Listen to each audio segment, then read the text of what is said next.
thanks everyone for joining us. Thanks to Australian head coach Andrew Mcdonald to come along and wrap the series up for you guys. So if you have any questions for Andrew, raise your hand and we'll get underway. That's it.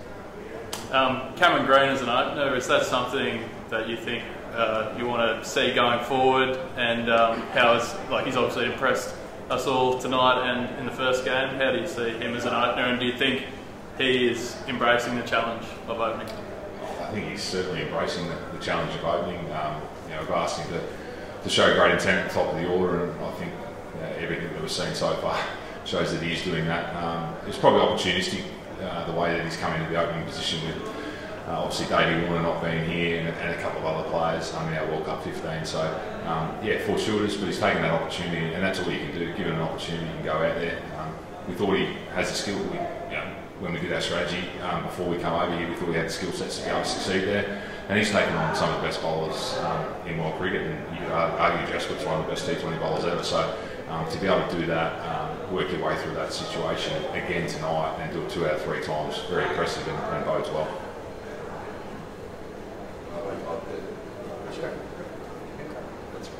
Hello coach. So we have seen that the death bowling, is it something that is concerning you going into the T20 World Cup that will happen in the next month? How are you looking at it?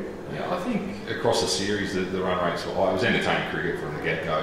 Bat dominated ball. I think on average it was about 10 runs and over, so there was really no place to hide for bowling units, in particular with Death coming up against Hardy. But I think we worked our way through some plans. We saw some good results with some of the plans that we implemented that may be able to transition into the World Cup.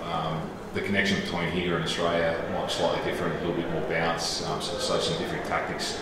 Mitchell Starc clearly comes back into the picture, being one of our best death bowlers, so we feel like we'll get reinforcements there. But I think most death bowling attacks are under the pump with the high skills of batters these days. So I think the conversation is always going to be, can you get better at your death bowling? The answer is yes. But we just encourage our guys to make good decisions, execute and see what happens. And sometimes the batter out-executes you, and we've seen that with Hardik across this series at times. I thought Suryakumar Yadav tonight was outstanding, and he's going to be dangerous come the World Cup, but he showed what he can do here and entertain the crowd, and unfortunately we didn't get entertained by it. I know you spoke about Warner and some of the others not being there. So given that it was not your World Cup 15, how much confidence can you take from the fact that you scrapped so hard against this Indian team in their conditions? A lot of confidence. Any time that you can build depth, and we've seen India do that, with some of their white ball teams on the back of Test series. So as I said, it was fortuitous that some of the guys got the opportunity here. We've got a couple of injuries which are concerning leading into a World Cup. You don't like to see some of your mainstay players out of the team leading in, but we feel as though we've got some good options in depth, and I thought Tim David's in the 15, and him on this series to show what he can do. I mean, we've seen it in IPL, so no one's really surprised by it, but we just feel as though we keep building depth for the day that comes when we do have some injuries and a side does transition. So, but first and foremost, we've got a World Cup to embark upon. We've got 5 games before that, and we're really excited by the opportunity for the 15. And if anything were to happen with someone in the 15, I think it's obvious that we've got some good depth there.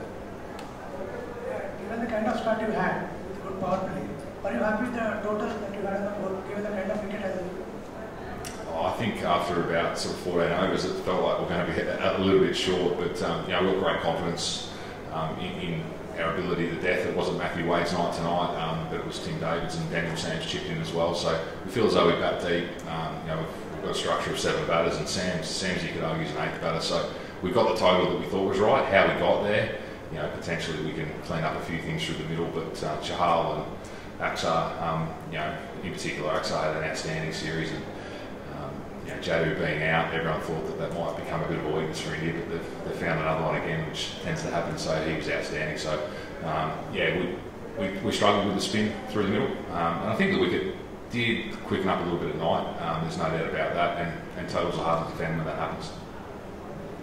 Awesome. Thanks everyone. Thank you.